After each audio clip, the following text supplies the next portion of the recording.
Bismillahirrahmanirrahim. Alhamdulillahi rabbil alamin wa bihi nasta'in ala umuri dunya waddin.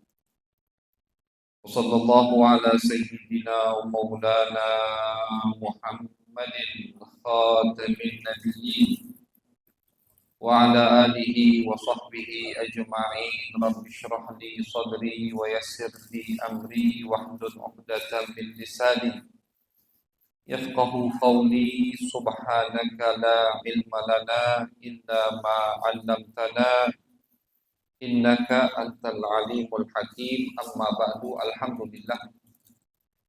Puji syukur kehadirat Allah Subhanahu wa taala atas segala nikmat yang Allah berikan sehingga di malam hari yang insya Allah diberkahi oleh Allah kita bisa kembali dikumpulkan oleh Allah Subhanahu wa taala di rumah daripada rumahnya Allah dalam keadaan sehat walafiat, insyaallah dalam keadaan selalu dinaungi taufik hidayah dari Allah Subhanahu wa taala. Amin ya rabbal alamin. Masyarul hadirin wal hadirat, bapak-bapak, ibu-ibu yang dirahmati oleh Allah, alhamdulillah malam hari ini kajian perdana kita di Desa Senuro, Masjid At-Taqwa. Alhamdulillah, kami ini kalau kajian di dusun sini atau masuk lagi Desa Bangun Jaya itu sudah kurang lebih dari 3 tahun. Lebih dari 3 tahun. Jadi kalau lewat Senuro ini sih sering lewat tapi belum sempat mampir pernah 2-3 kali. Tapi kalau tiap bulannya kami ada kajian rutin ba'da Isya. Setelah Isya jam 8.30 kurang lebih mulainya di Masjid Al-Falah Desa Bangun Jaya. Jadi kami ambil jadwal tersebut, kita barengkan untuk kajian di Senuro dengan kajian di Desa Bangun Jaya. Jadi insya Allah setiap bulannya di setiap malam Selasa pekan akhir, mungkin bisa jadi pekan 3 Pak, mungkin pekan 4, tergantung Seninnya itu ada berapa dalam satu bulan. Kadang Senin ada 5 kali, kadang Senin ada 4 kali. Jadi pokoknya pekan akhir kajian kita insya Allah di Desa Senuro dan Desa Bangun Jaya. Maghribnya di Senuro Darut Taqwa atau Masjid At-Taqwa, isyanya atau 8:30 kita ada kajian di Masjid Al-Falah Desa Bangun Jaya. Mudah-mudahan semua bisa ikut menghadiri majelis-majelis ilmu, majelis-majelis yang diberkahi, majelis yang diridhoi, perkumpulan yang diridhoi oleh baginda Nabi besar Muhammad sallallahu alaihi wasallam. Karena di akhir zaman ini, bapak-bapak, ibu-ibu yang dirahmati oleh Allah, kita sangat butuh untuk mengkaji lebih dalam syariat baginda Nabi Muhammad sallallahu alaihi wasallam. Nabi itu banyak sekali di dalam hadis beliau menganjurkan kita untuk menuntut ilmu agama. Nuntut ilmu agama ini Pak, Bu, tidak ada batasan waktu. Tidak ada pensiunnya istilahnya. Kalau PNS ada pensiunnya. Kalau nuntut ilmu agama tidak ada masa pensiunnya. Tidak ada masa selesai. Mau orang tadi sudah belajar ilmu agama puluhan tahun, tetap harus menuntut ilmu agama. Saking luasnya ilmu agama. Kalau ada orang yang berkeyakinan dan mengatakan, oh aku tidak perlu lagi nuntut ilmu agama, aku sudah tahu semuanya. Nah ini menunjukkan dia belum tahu apa-apa. Karena makin kita memperdalami ilmu agama, makin kita akan yakin ternyata banyaklah yang aku tidak tahu daripada yang aku dah tahu. Makin kita lama belajar, makin yakin. Makin yakin kita ini banyak yang tidak tahunya daripada yang tahunya. Itulah ilmu agama syariat baginda Nabi Muhammad sallallahu alaihi wasallam. Oleh karena itu Nabi Muhammad selalu menganjurkan kita untuk belajar. Hadir ke majelis ilmu, hadir ke majelis ilmu. Nabi puji, Nabi janjikan pahala yang besar, Nabi iming-imingi dengan derajat yang tinggi di sisi Allah. Sampai-sampai di dalam salah satu hadisnya Nabi Muhammad SAW beliau pernah bersabda bahwasanya setiap orang yang keluar dari rumahnya menuju satu tempat untuk menuntut ilmu agama, kata Nabi, malaikat akan meletakkan sayapnya di sepanjang jalan orang tersebut karena malaikat senang dengan apa yang ingin diperbuat oleh orang tersebut. Kita dari rumah ke masjid, berapapun jarak jauhnya dari rumah ke masjid, niatnya untuk nuntut ilmu, itu malaikat meletakkan sayapnya, kita jalani. Atau ini istilah atau perumpamaan, kita dilindungi dan dijaga oleh malaikat Allah Subhanahu wa Ta'ala karena niatnya untuk nuntut ilmu agama. Al-Imam Ahmad bin Hanbal, pendiri mazhab Al-Hambaliyah, salah satu 4 mazhab yang masih sekarang banyak pengikutnya dan dipakai oleh umat Islam sedunia ini. Beliau diriwayatkan oleh murid-muridnya bahwasannya Ahmad bin Hanbal waktu waktu masuk usia tuanya, rambutnya udah putih semua, jenggotnya juga udah putih. Sudah banyak muridnya, puluhan ribu muridnya. Berapa ratus yang beliau cetak jadi ulama. Karyanya sudah banyak sekali. Ada Musnad Ahmad bin Hanbal itu belasan jilid. Beliau kumpulkan di situ hadis-hadis Nabi Muhammad SAW. Sudah luar biasa. Udah murid banyak, karyanya banyak. Udah tua, masih bawa buku, masih bawa pulpen, masih bawa alat untuk menulis. Muridnya tanya, bingung, wahai guru, buat apa kau masih bawa pulpen, bawa kertas atau bawa buku? Kan sudah pintar, sudah banyak muridnya, sudah banyak karangannya. Kenapa masih bawa alat tulis? Seakan-akan kamu masih ingin menuntut ilmu agama. Apa jawab Ahmad bin Hanbal? Ma'al mahbarah ilal makbarah. Kata Ahmad bin Hanbal, aku akan selalu membawa alat tulis ini sampai masuk ke liang kubur. Artinya tidak ada batasan waktu untuk nuntut ilmu agama. Mau batasan umur atau sudah pernah nyantren, sudah lama belajar ilmu agama, itu semua tidak menjadi batasan atau hambatan untuk kita kembali lebih menggali ilmu syariat baginda Nabi Muhammad SAW. Maka alhamdulillah malam hari ini kita dipertemukan oleh Allah Subhanahu wa taala, dikumpulkan di rumah daripada rumahnya Allah guna untuk menuntut ilmu agama yang diwarisi oleh Nabi kita, Nabi besar Muhammad sallallahu alaihi wasallam. Warisan Nabi ilmu ini, Pak. Warisan Nabi. Nabi sendiri yang ngomong. Kata Nabi, seorang nabi itu tidak mewarisi harta benda yang ditinggalkan sama seorang nabi dari harta, dari benda, aset itu jadi hak umat Islam. Masuk ke Baitul Mal, anak istrinya tidak berhak dapat warisan tersebut. Tidak ada warisan. Nabi Muhammad meninggal, semua aset Nabi masuk ke Baitul Mal. Tidak ada warisan. Tapi kata Nabi Muhammad, seorang nabi akan mewarisi ilmu agama. Ilmu, kata Nabi Muhammad, adalah warisanku. Maka kalian silahkan perbanyak ambil dari warisanku, pelajari ilmu syariat yang ditinggalkan, yang diwariskan oleh baginda Nabi Muhammad sallallahu alaihi wasallam. Mudah-mudahan dengan kita niat nuntut ilmu agama, jadi jangan lupakan ketika hadir majlis taklim, niat nuntut ilmu agama agar mendapatkan keridhaan Allah, keridhaan baginda Nabi Muhammad SAW, dan jangan lupa niatnya itikaf karena kita berada di dalam masjid. Bapak-bapak, ibu-ibu yang dirahmati oleh Allah, seperti tadi yang disampaikan oleh ketua masjid, bahwasanya kami ini setiap perdana kajian pasti kami memperkenalkan diri juga. Bukan biodata atau biografi lahir, itu tidak penting lah. Lahir tahun berapa, bulan itu penting. Yang penting itu biodata atau biografi sanad keilmuannya. Karena Al-Imam Muhammad bin Sirin, seorang tabi'in yang sangat terkenal, beliau pernah berkata bahwasannya ilmu ini adalah agama. Inna hadzal ilma dinun. Ilmu ini adalah agama. Fanzuru amman ta'khuduna dinakum. Maka pilih-pilih kalian ambil ilmu dari siapa? Ilmu ini agama.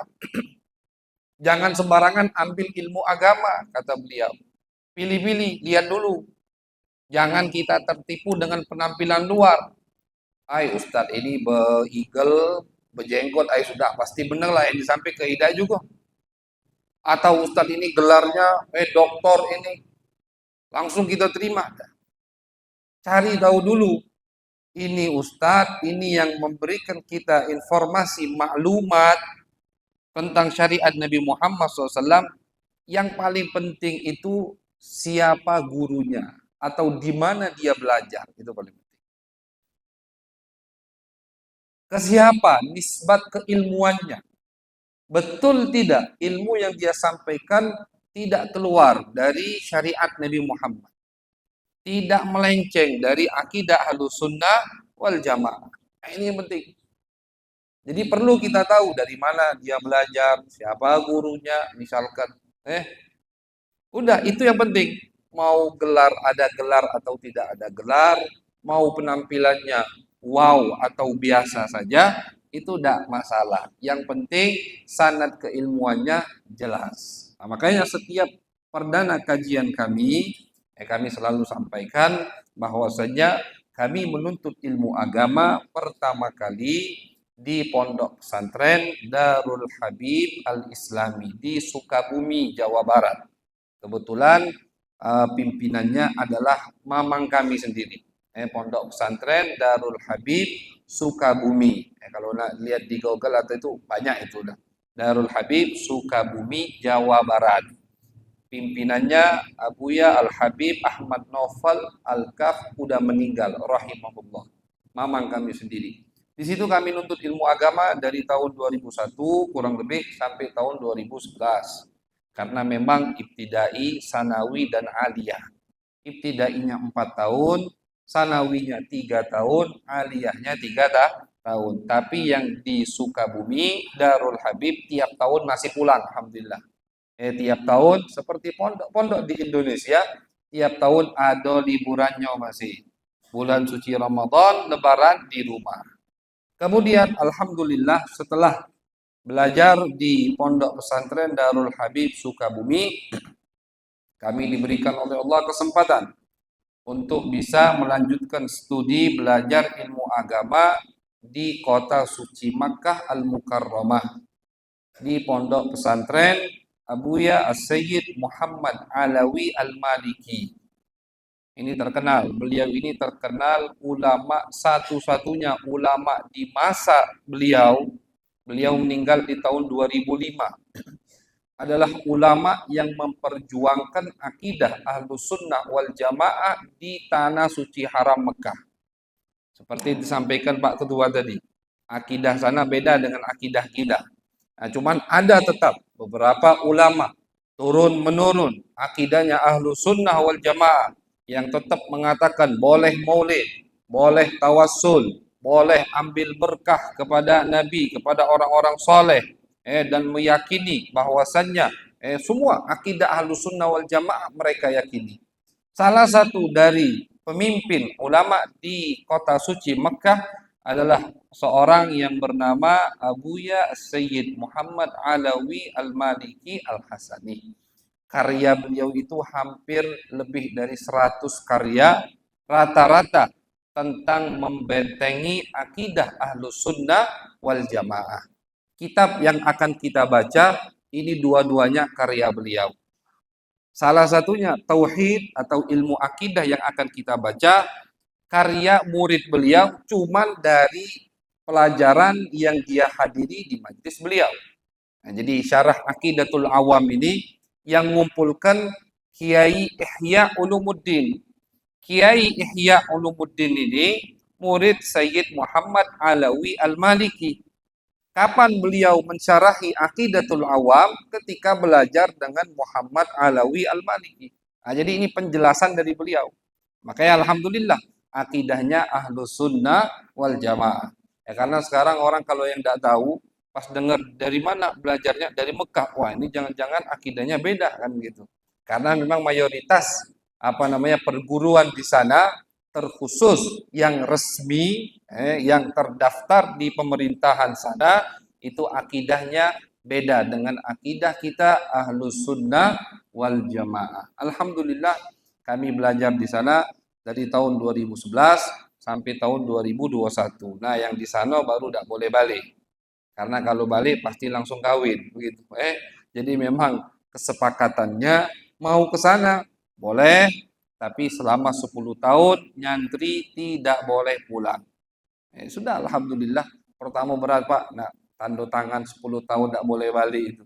Tapi alhamdulillah karena masih muda waktu itu kita jalani, waktu juga berlalu. Tidak terasa 10 tahun selesai, 2021 dapat izin untuk pulang ke Indonesia tercinta. Alhamdulillah. Dari tahun 2021 sampai sekarang kami masih tinggal di Kota Palembang.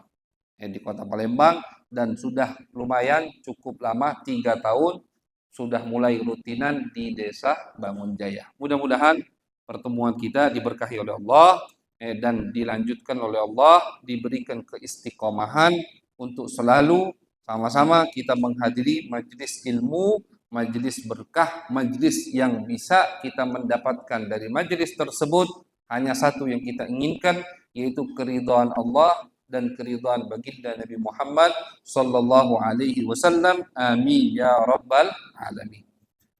Masyarul hadirin wal hadirat, jamaah yang dirahmati oleh Allah, kajian pertama atau kitab pertama yang akan kita baca yaitu materinya adalah ilmu tauhid, ilmu akidah. Ilmu akidah atau istilah lainnya ilmu usuluddin, istilah lainnya ilmu kalam. Jangan dipeningkan Pak. Insya Allah kita nyampaikannya sesimpel mungkin, tidak berbilet-bilet. Sesimpel mungkin. Kenapa ilmu ini penting untuk kita kaji? Karena kaitannya dengan Allah Subhanahu wa Ta'ala. Ilmu yang kaitannya dengan Allah pasti adalah ilmu yang sangat penting. Ilmu akidah yang kita pilih kitab Aqidatul Awam. Akidahnya orang awam. Ya, kita ini kan semua awam. Kita ini kalau dibandingkan dengan ulama, semuanya kita ini awam. Nah, makanya kenapa kita pilih Aqidatul Awam? Karena yang akan disampaikan oleh pengarang kitab ini adalah hal-hal yang wajib kita ketahui.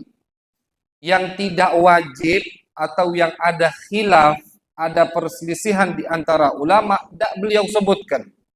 Karena itu bukan urusan kita, bukan. Yang akan beliau cantumkan di kitab ini hanya yang wajib-wajib untuk kita ketahui. Kita ini ada kewajiban yang harus kita ketahui. Sifat 20 yang wajib bagi Allah harus kita tahu. Sifat mustahil, sifat jaiz, sifat 4 yang wajib bagi utusan Allah harus kita tahu.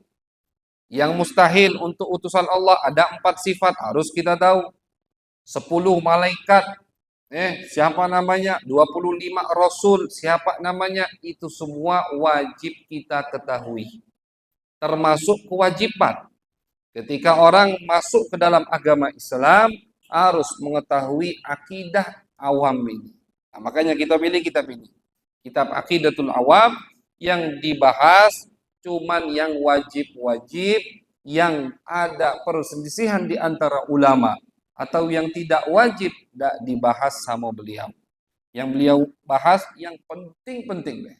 Jadi jangan kalau dengar judulnya kan ilmu usuluddin, macam di UIN jadi gitu. Jangan, santai karena kita akan menyampaikannya juga dengan sesimpel mungkin, insya Allah gampang untuk dicerna. Yang sudah tahu biar ini jadi untuk murojaah, mengulangi ilmu yang sudah kita ketahui. Karena ilmu itu juga butuh untuk diulangi. Kalau ilmu tidak diulangi maka akan hilang. Ilmu butuh untuk diulangi. Jadi yang sudah tahu ini jadi pengulangan, pemantapan, yang belum tahu jadi pembaruan, pengetahuan yang baru yang kita dapatkan dari kitab Aqidatul Awam. Kita buka kitab Aqidatul Awam ini dari kata pengantar, yaitu dari Kiai Ihya Ulumuddin yang mensyarahkan kitab ini. Beliau memulai kitab dengan mengucapkan nama Allah Subhanahu wa taala, Bismillahirrahmanirrahim. Jadi semua ulama ketika mencarahkan atau mengarang satu kitab pasti diawali dengan Bismillahirrahmanirrahim. Basmalah ini saking luas maknanya, Al-Imam Ali bin Abi Thalib, menantu Nabi Muhammad sallallahu alaihi wasallam karramallahu wajhah, beliau pernah berkata, kata beliau, kalau aku mau, aku bisa mentafsirkan Bismillahirrahmanirrahim dan tafsirannya akan dibawa oleh 70 onta. Saking tebalnya tafsiran takwilan Bismillahirrahmanirrahim. Jadi kata beliau, kalau aku mau, aku bisa mentafsirkan Bismillahirrahmanirrahim sebanyak tafsirannya tadi. Kertasnya itu sebanyak akan dibawa oleh 70 onta. Kenapa begitu? Karena memang kandungan dari Bismillahirrahmanirrahim sangat dalam sekali. Nabi besar Muhammad SAW beliau pernah bersabda bahwasannya semua Al-Quran 30 juz itu kata Nabi Allah letakkan kandungannya di surat Al-Fatihah. Makanya Al-Fatihah itu kan dinamakan Ummul Quran. Surat Ummul Quran. Induknya Quran. Kenapa? Karena semua kandungan ayat suci Al-Quran terletak di surat Al-Fatihah. Dan kata Nabi, surat Al-Fatihah kandungannya terletak pada Bismillahirrahmanirrahim. Semua di situ artinya. Makanya Nabi Muhammad SAW beliau selalu menganjurkan kita di setiap awal dari aktivitas kita untuk dimulai dengan mengucapkan Bismillahirrahmanirrahim. Apapun itu, setiap perkara yang yang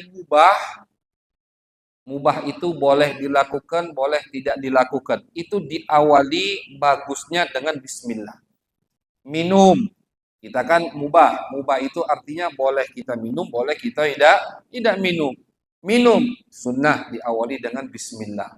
Mau makan sunnah diawali dengan Bismillah. Masuk rumah, keluar rumah sunnah dianjurkan diawali dengan Bismillah.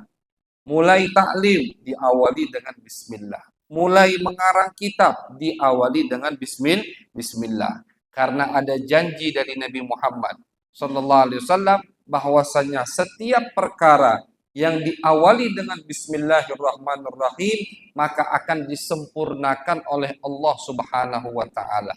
Kita mulai begawi, Pak. Mulai ke kebun, itu kita awali dengan Bismillah. Metu dari rumah, nak kemana? Nak begawi, nak ke kebun. Awali metu dari Bismillahirrahmanirrahim. Dengan harapan apa? Tadi dapat janji dari Nabi Muhammad SAW bahwasanya semua perkara kita yang diawali dengan Bismillahirrahmanirrahim akan disempurnakan oleh Allah Subhanahu wa taala. Nak bangun rumah Bismillah, pokoknya gawe baik, gawe benar, awali dengan Bismillahirrahmanirrahim, maka janji Nabi akan disempurnakan oleh Allah. Di dalam hadis lain diriwayatkan oleh Imam Muslim dalam kitab Sahih beliau, Nabi besar Muhammad SAW mengajari kita di bab lain. Kata Nabi, kalau masuk waktu malam kunci pintu rumah kalian, periksa rumah itu. Dikunci belum? Belum kunci, mau digembok-gembok. Tapi kata Nabi, ucapkan Bismillah.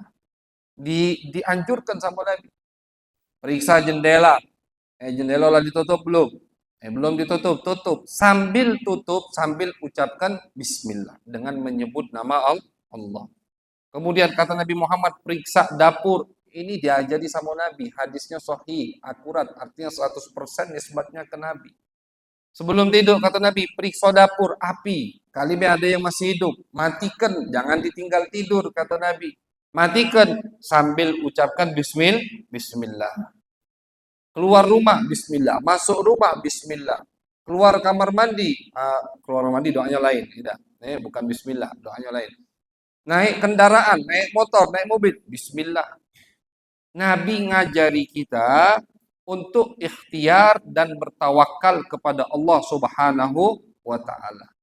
Jadi Nabi itu seakan-akan ini sinyal pesan dari Nabi, ketika kalian mengunci rumah kalian, jangan hanya mengandalkan gembok yang besar.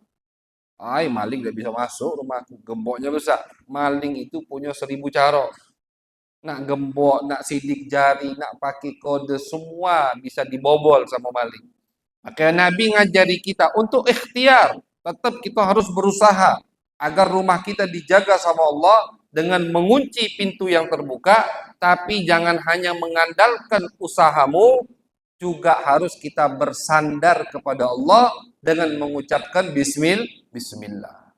Nah, itu ajaran dari Nabi Muhammad sallallahu alaihi wasallam. Jadi Nabi nak nyimpen duit bismillah, naruh duit di berangkas bismillah. Diriwayatkan sama ulama, ada seorang laki-laki setiap gawinya diawali dengan bismillah, bismillah terus. Naruh duit bismillah sampai-sampai uang rumahnya ini agak sedikit risih atau terganggu. Berlebihan laki aku nih. Dikit-dikit bismillah. Akhirnya dia pengen memojokkan suaminya. Suatu hari, ini cerita diriwayatkan sama ulama di dalam kitab-kitab mereka. Salah satunya di kitab yang berjudul An-Nawadir. Suatu hari suaminya ini, lakinya bawa duit. Balik dari nyari nafkah. Dapat duit, bawa. Dijingoi sama bini, dilihat. Di mana laki aku nyimpen duit ini? Dilimpanlah di lemari. Suaminya keluar sama istrinya, diambil uang tadi, dibuang ke dalam sumur. Nah, tapi dia dengar suaminya tadi pas naruh duit mengucapkan bismillah. Disimpan dalam lemari, tapi tetap mengucapkan bismillah. Habis itu suaminya keluar, sama istrinya diambil, dibuang ke sumur. Suaminya datang lagi, istrinya minta duit. Tadi kau balikkan bawa duit, minta buat belanja, buat ini. Kata suaminya ada di lemari. Ada suami nak ngambil. Ketika suaminya buka lemari, mengucapkan bismillah, Allah perintahkan malaikat Jibril untuk memindahkan duit yang di sumur tadi balik ke tempat semula. Dengan bismillah. Buka ada di situ. Baru di situ yakin bininya. Ternyata benar nih ya. Kalau kita mengucapkan bismillah, kita akan dilindungi dan dijaga oleh Allah Subhanahu wa taala. Terbukti dengan ucapan bismillah. Oke ya. Di setiap aktivitas kita ucapkan nama Allah. Makan bismillah, minum bismillah. Dalam hadis Nabi Muhammad SAW, beliau menceritakan, kata Nabi, ketemu dua setan. Dua setan ini kawan, ketemuan, kata Nabi Muhammad SAW. Yang satu setan tugasnya oleh iblis ditugaskan untuk menempel ke orang mukmin yang bertakwa, yang soleh. Yang satu lagi ditugaskan untuk nempel atau mendekati orang kafir. Jadi setan yang ditugaskan ke mukmin ketemuan dengan setan yang ditugaskan ke orang kafir. Ini hadis Nabi yang ceritakan. Tapi kata Nabi Muhammad, setan yang ditugaskan ke orang mukmin kurus krempeng. Setan itu makan, Pak. Setan itu makan. Kata Nabi, kalau ada sisa-sisa tulang dibuang, itu jangan makanya dalam syariat Islam tak boleh istinja pakai tulang. Kenapa? Karena tulang itu kata Nabi makanan untuk setan, untuk bangsa jin. Sebagian ulama mengatakan kalau kita buang makanan sisa, kita buang ke tong sampah, jangan ucapkan bismillah. Karena kalau makanan, ya makananlah basi, lah berlebihan. Tidak mungkin kita makan, tidak bisa dibagi ke orang tetangga, ke kerabat. Mau tidak mau dibuang, buang silakan. Tapi jangan ucapkan bismillah. Kenapa? Karena kalau kita ucapkan bismillah, setan tidak bisa makan. Ini yang kita dapatkan dari guru-guru kita. Karena setan makan. Setan yang ditugaskan ke mukmin kurus kerempeng. Sedangkan kawannya, setan yang ditugaskan oleh iblis untuk menempel ke wong kafir, gemuk seger. Kata yang gemuk, ngapa kau kurus nian? Ngapa kau kurus nian? Kata yang kurus ini, bagaimana aku tidak kurus? Setiap aku mau ikut makan dengan orang yang aku ditugasi untuk nempel ke dia, itu selalu dia ucapkan bismillah. Aku udah bisa makan. Makanya doa nak makan bismillah. Ketika dia minum, aku nak ikut minum, dia baca bismillah, aku tidak bisa minum. Bahkan maaf, di dalam hadis Nabi Muhammad SAW, ini Nabi yang ngomong, ada hadisnya sahih. Bahkan kata Nabi, ketika seorang laki-laki berhubungan intim dengan istrinya, setan ikut kalau dia tidak mengucapkan bismillah. Makanya baca doa sebelum berhubungan, bismillah. Nabi ajari. Kata Nabi, sebelum berhubungan dengan istri kalian, ucapkan bismillah. Allahumma jannibna syaitan wa jannibis syaitan ma razaqtana. Ini doa dari Nabi. Karena kata Nabi, kalau tidak baca doa, tidak ucapkan bismillah, ya kalau tidak apal yang panjang tadi, bismillah, yang penting ucapkan bismillah. Kata Nabi, maaf, setan ikut. Na'udzubillah kalau sudah setan ikut. Jadi hasilnya itu campuran anaknya. Na'udzubillah min dzalik. Oleh karena itu kata Nabi, ucapkan bismillah di setiap aktivitasmu. Maka kamu akan dilindungi oleh Allah Subhanahu wa taala. Bismillahirrahmanirrahim. Itu faidah dari bismillah. Kita bahas sedikit terkait dengan hukum fikihnya di dalam ibadah salat. Bismillahirrahmanirrahim. Di mazhab Imam Asy-Syafi'i, mazhab kita, Al-Imam Asy-Syafi'i dengan dalil-dalil yang beliau dapatkan, yang beliau kumpulkan, dikumpulkan semua sama beliau dalil-dalil terkait dengan bismillah, sehingga kesimpulannya bahwasannya bismillahirrahmanirrahim termasuk ayat dari surat Al-Fatihah. Bismillahirrahmanirrahim. Jadi bismillahirrahmanirrahim itu ayat pertama untuk surat Al-Fatihah. Dan kita di mazhab Imam Syafi'i dalam ibadah salat wajib baca surat Al-Fatihah. Harus baca dari awal sampai akhir. Nah, jadi kalau misalkan kita salat, kita yang mazhabnya Syafi'i, imam misalkan mazhabnya Syafi'i, tidak baca bismillah,